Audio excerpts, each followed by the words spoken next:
ये क्या बेहूदगी है? कौन है जो ऊपर से गमले गिरा रहा है? अरे राकेश, रुक रुक, पहले सुन तो ले। खट्टी मीठी कहानियाँ। सुरेश और कोमल दोनों ही गोरे गांव में नौकरी करते थे।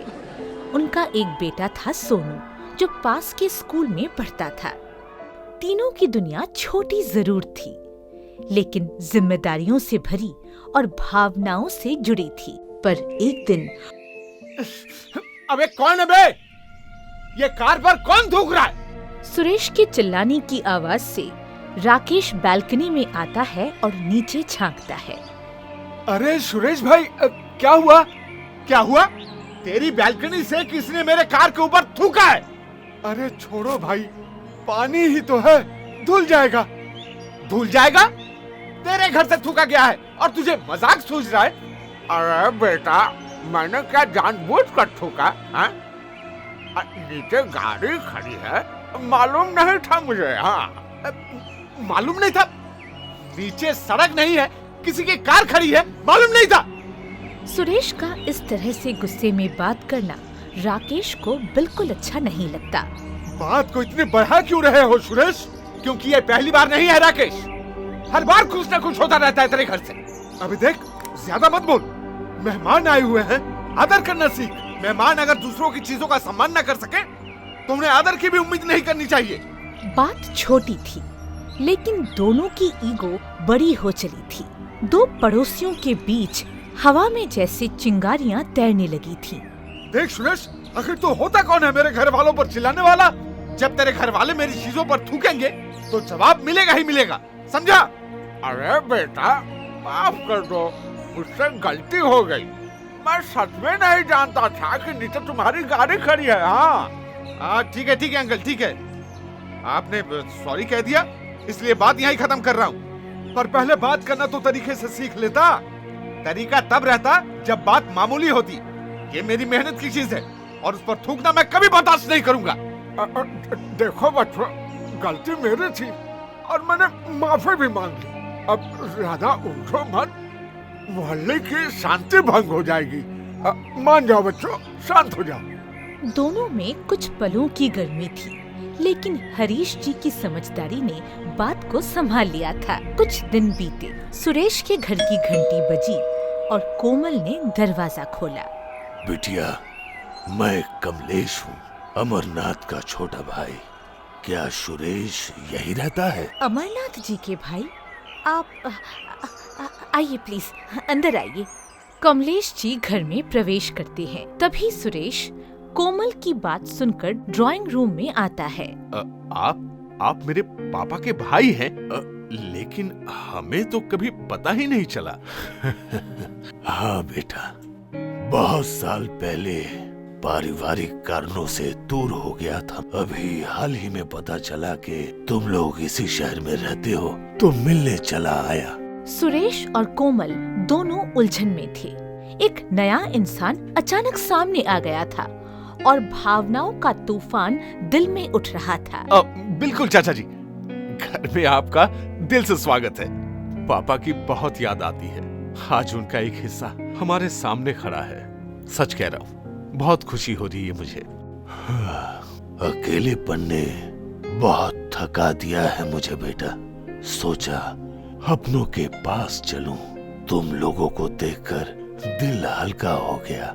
अचानक आए इस रिश्ते ने घर की हवा बदल दी थी। सादगी से भरे उस बुजुर्ग मेहमान की मौजूदगी ने सुरेश और कोमल को एक अजीब सी तसल्ली दी।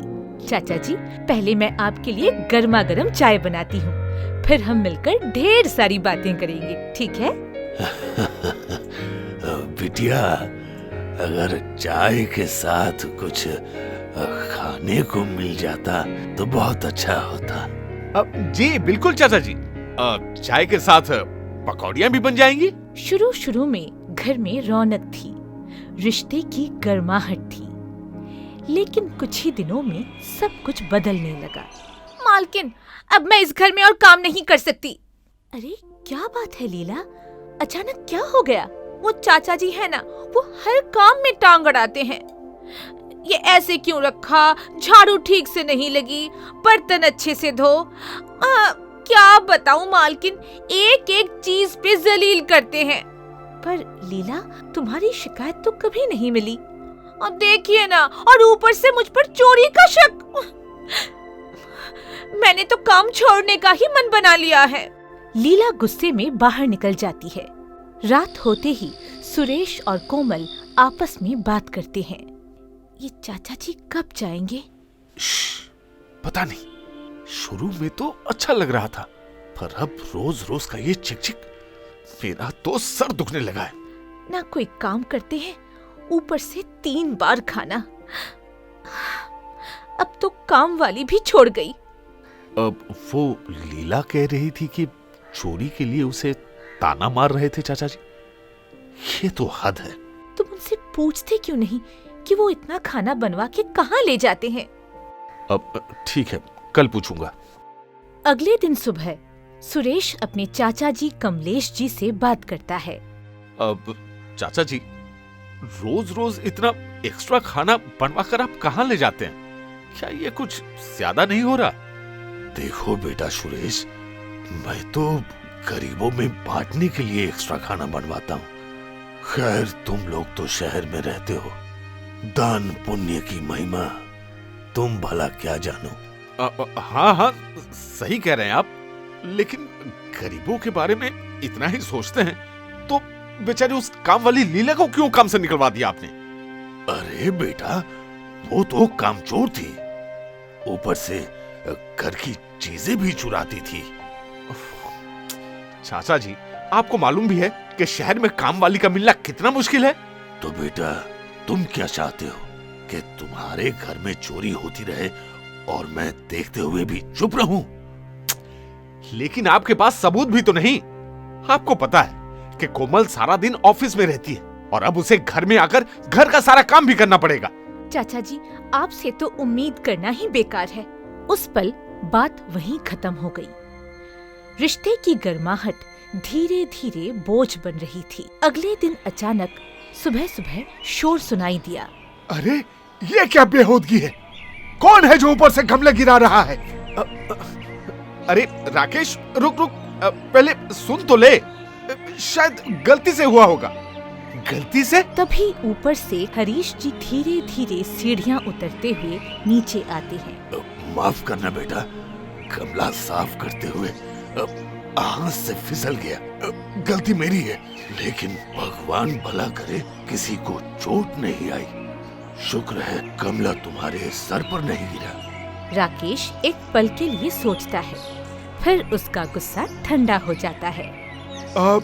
ठीक है, अगर गलती थी तो जाने दो, लेकिन आगे से ख्याल रखना चाचा जी। जरूर बेटा। बात वहीं शांत हो गई, लेकिन माहौल में अजीब सी चुप्पी बनी रही। कुछ देर बाद सुरेश और कोमल ऑफिस के लिए निकल जाते हैं। घर में सोनू और चाचा जी अकेले रह जाते हैं। सोनू बेटा, इधर आओ बेटा। आज मैं तुम्हें महाभारत की एक कथा सुनाता हूँ। ये देखो, ये श्लोक कर्मण्येवाधिकारस्ते मां फलेषु कदाचन, इसका मतलब जानते हो? नहीं दादाजी, पर आप बता दो ना मुझे। कमलेश कहानी, श्लोक और छोटे छोटे जीवन के मूल्य सोनू को समझाते हैं, जिसे सुनते सुनते सोनू धीरे धीरे सब सीख जाता है। सुरेश और कोमल को इस बारे में कुछ पता नहीं था कि दिन भर घर में चाचा जी एक मासूम बच्चे की जिंदगी में संस्कार बो रहे थे। आज ऑफिस में बहुत टेंशन था सुरेश, ऊपर से घर की हालत सोचकर और भारी लग रहा था। जैसे ही दोनों घर में दाखिल होते हैं, अंदर का दृश्य देखकर हैरान रह जाते हैं। हाँ? ये घर इतना साफ सुथरा? रसोई तक चमक रही है, ये कैसे हुआ? तभी कमलेश चाचा हाथ में झाड़ू पोछा लिए सामने आ जाते हैं। मैंने किया सब, सोचा अब तुम दोनों को ज्यादा परेशान न करूंगा इसलिए सफाई कर दी मैंने और अब सोच रहा हूँ कि वापस गांव चला जाऊं। कोमल की आंखें भर आती हैं, मानो उसकी सारी नाराजगी पिघल जाती है। चाचा जी, आप सच में बहुत अच्छे हैं। प्लीज आप कुछ दिन और रुकिए ना। अगर बिटिया कहे तो मैं मना कैसे कर सकता हूँ। अतिथि ने अपनी सादगी और बुद्धिमानी से सबका दिल फिर से जीत लिया था। एक रात ऑफिस से लौटते समय सुरेश को एक परछाई हवेली की ओर जाती नजर आई। सुरेश ने उन्हें पहचान लिया था, वो चाचा जी थे। सुरेश चुपचाप पीछे पीछे गया, मगर हवेली के पीछे दरवाजे पर कमलेश ने भी उसे देख लिया। ये क्या हो रहा है? अब छुपाने का कोई फायदा नहीं बेटा, सब बता देता हूँ। हाँ, बता दीजिए, इसी में आपकी भलाई है। बेटा सुरेश, मैं तुम्हारा चाचा नहीं हूँ और ना ही अमरनाथ से मेरा कोई रिश्ता है। तो फिर आप हमारे घर क्यों आए? झूठ क्यों बोला? बेटा, मैं वृद्धाश्रम में रहता हूँ। हर बार किसी न किसी के घर चला जाता हूँ, थोड़े बहुत बहाने बनाता हूँ और रिश्ते बना लेता हूँ। लेकिन आखिर किस लिए? हो सकता है कि आप ये भी झूठ बोल रहे हैं। नहीं नहीं बेटा, मेरा मकसद सिर्फ एक होता है, इन बेसहारा बुजुर्गों के लिए थोड़ा बहुत खाना इकट्ठा करना। बस इतना ही करना चाहता हूँ और कुछ नहीं। तो आपने हमें बेवकूफ बनाया। आपको तो पुलिस के हवाले कर देना चाहिए। अब कानून ही तय करेगा क्या सही है और क्या गलत। सुरेश कमलेश को कार में बिठाकर थाने की ओर निकलता है।